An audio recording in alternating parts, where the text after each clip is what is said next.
Eastern Cape for the second time this year for the Subaru Cape Rally.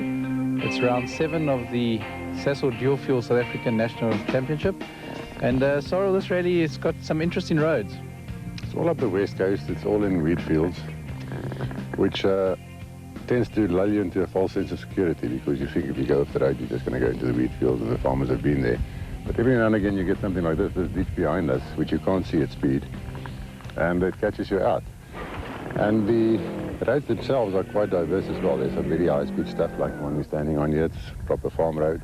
But then they link from one farm to the other, and there's some very rough sections in between as well, which makes it a difficult rally. And it's also a rally with quite a high attrition rate. There's quite a few cars fall out because of things like this. And the speed is normally very high. So it's a nice enough rally to spectate, because there's a lot of farmyards. Every stage, I think, will have at least one farmyard where you go through, so spectators sort of congregate there, and it's an exciting rally to watch, but a difficult one to actually win. And one that actually is a lot more difficult than people think it is, take on certain in this type of event. And I think 2 years ago, Etienne had a big role on this event, which might still be in the back of his mind when you see funny little contours and things. I think it's going to be, obviously the championship is a dice between the two Toyotas. Having said that, the 4x4s should be very quick here as well. Rueda has done quite a few rallies here as well. Skalk's been here often enough. And with the long straights, these cars should perform quite well. And a lot of these corners it's not flowing corners, it's farm fields. So it's like a lot of 90-degree come into play. And that's acceleration out of the corner, and the four-wheel drive should be better than two-wheel drive there. After criticism about the format of the rally last year, clerk of the course Robert Marl pulled a rabbit out of the bag this time around. He opened the rally with the longest stage of the entire event, the 43-kilometre Sunkloof stage, rather than a short TAR spectator stage. Everyone welcomed the change. Enzo Kuhn and Guy Hodgson were first on the road in their Class A8 Sasol dual-fuel Volkswagen Golf. After his strong showing in last year's series, Kuhn had hoped to challenge for championship honours this year, but unreliability from the Volkswagen had put an end to his chances by the 5th round. A single victory and 2 second places were all he had to show for his efforts after 6 rounds going into the event. It left him languishing in 5th place in the championship with 88 points, some 64 behind series leader Serge Damso. Damso and Paisley had enjoyed a successful season thus far, despite having to develop the new Class A8 Castrol Toyota Runex from scratch. 3 wins, a second, a third, and just 1 retirement had put them at the top of the championship table on 152 points. Yet it was no runaway domination from the pair, as Etienne Lawrence and Andre Vermeulen were breathing down their necks, just 4 points behind. However, the Subaru Rally provided the perfect backdrop for Damso to stretch his advantage, as the Somerset West-based driver loves the nature of these roads. He won the first Cape Rally in May and started this event favourite for another win in his quest for his 9th championship title. Reigning champions Jannie Habig and Douglas Judd in the second Class A8 Sasol dual-fuel Volkswagen Golf had not enjoyed the title defence they had hoped for. As with teammates Kuhn and Hodgson, their Golf had proven fragile all year, and they trailed down in 8th place in the championship. They started off the season in fine style by winning the opening event of the year, but 3 retirements and some tough events also ended their chances of glory early in the season. A 2nd and a 4th place was all they had to go with the solitary win. A win on this event would go a long way to making up for a poor season.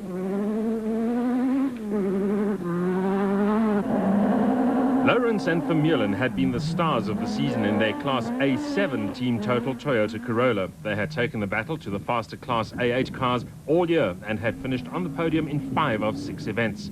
Just 4 points behind Damso in the championship race, they'd notched up 1 win, 1 second and 3 third places. In fact, they were so successful that the Rally Commission was planning to restrict the performance of the Class A7 cars next season. More on that later. The unluckiest crew of the year had been Johnny Gemmell and Greg Godrich in the Class N4 L&J Plant Subaru Impreza. After skipping the first event of the year, they had led every rally at some point, only to see their efforts go to waste with mechanical gremlins. They'd failed to finish every event so far and had 0 points on the board. They came out of the blocks flying to win the opening test by 5 seconds as the four-wheel drive cars made a clean sweep of the stage. Jürgen Fecken and Dave Lefkowitz had also endured a frustrating season in their Class A7 Sasol dual-fuel Volkswagen Player. Desperate to prove his mettle against class rival Lawrence, the Player had seldom allowed Fecken to display his talent. 4 retirements in 6 events was his record.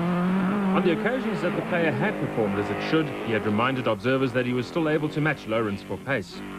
However, once again, the event started poorly for him when the Player ingested water into its electrical system, the result of a plastic electronics protector not being fitted properly.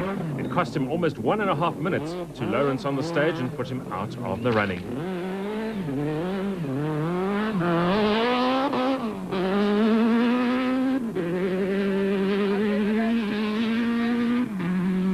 JP Damso and Cobus Frey had enjoyed a mixed season in their Class A7 Team Total Toyota Corolla.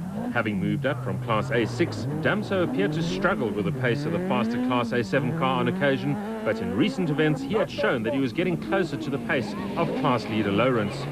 He meant business on his home event, however, and finished the stage just 6 seconds slower than Lawrence.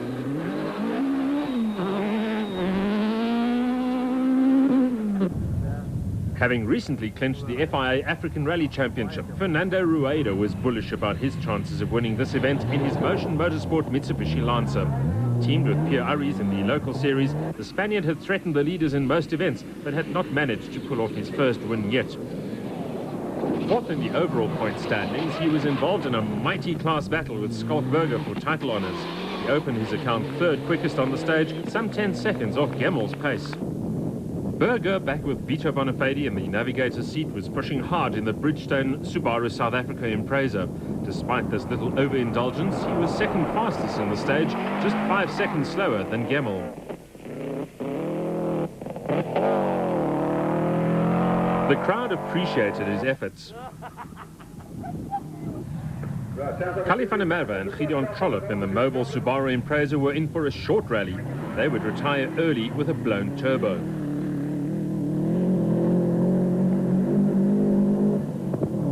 Having skipped the daunting Motorfix Mountain Trial, reigning Group N champion Leon Huerta and Richard Clark returned to action in this event in their Pretoria Subaru Impreza. 3 non-finishers and the skipped event had put Huerta out of the title running, but he wanted to prove his mettle against the class leaders. He was well off the pace in the opening stage, but was trying hard. Local driver Werner Kuckemoer and Graham Hooper have contested only selected events in their Auto Spot Subaru Impreza. Kuckemoer, a former regional racing track star, is a crowd favourite thanks to his commitment to entertaining the crowds with a spectacular driving style.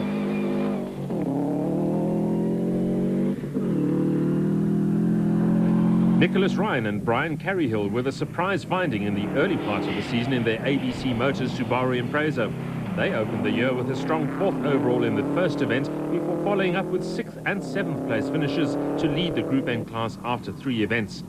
It all fell apart thereafter though. 3 non-finishes in the next 3 events after a variety of incidents and mechanical problems dropped them to 6th in Group N. They were determined to put that behind them and get back into the points on this event.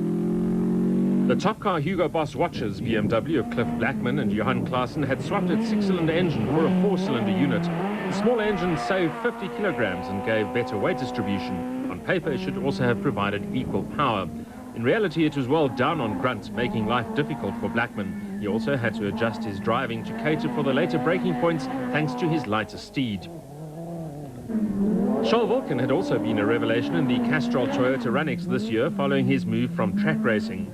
Teamed with Robin Houghton, Wilken had already clinched the Class N3 title thanks to minimal opposition, but nevertheless his commitment in the stages made the title a just reward.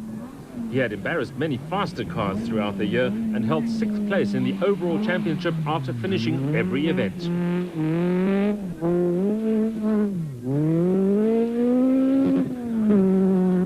Class A6 champions Craig Trott and Gerard Sneeman were still driving hard in the Team Total Toyota Corolla as Jose Ferreira and Miguel da Costa approached at speed from the other end of the junction. Navigator da Costa is only 16 years old, making him the youngest competitor in national rallying by quite a substantial margin.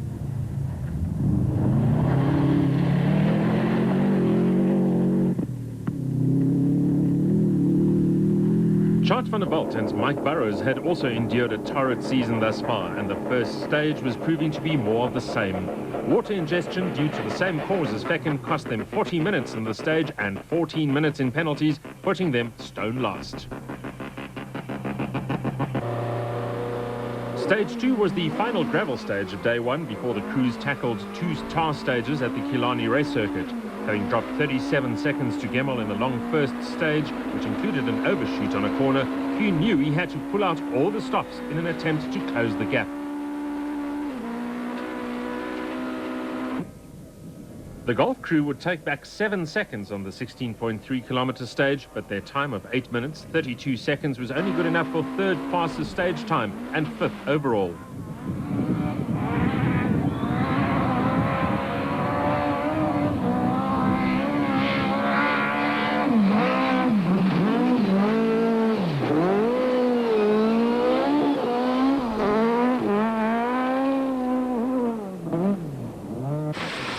Chasing his 9th title, Damso was also after Sarel van der Merwe's record number of wins, which stands at 66. Damso had 61 wins going into the event and was closing in fast. Arguably, the performance of the season had come from the Toyota Motorsport technical crew. Having built the new Runix in the off-season, it arrived at the first event with woeful handling. Damso had a fight on his hands, just keeping it on the road, and looked a worried man. But by the second event, it was much improved. Constant further development has seen it evolve into arguably the best car in the field. Certainly it is the most successful, taking 3 wins and the championship lead. Well done to the techies. Having dropped 24 seconds to Gemmell in the first stage, Damso was stung into action and adopted maximum attack mode for stage 2. Driving at the absolute limit, he won the stage by 2 seconds, but more importantly took back 10 seconds on leader Gemmell. He was now just 12 seconds off the lead. Habich was at his spectacular best. He had lost chunks of time in stage 1 when his car would not reach maximum speed and was now pushing as hard as he dared.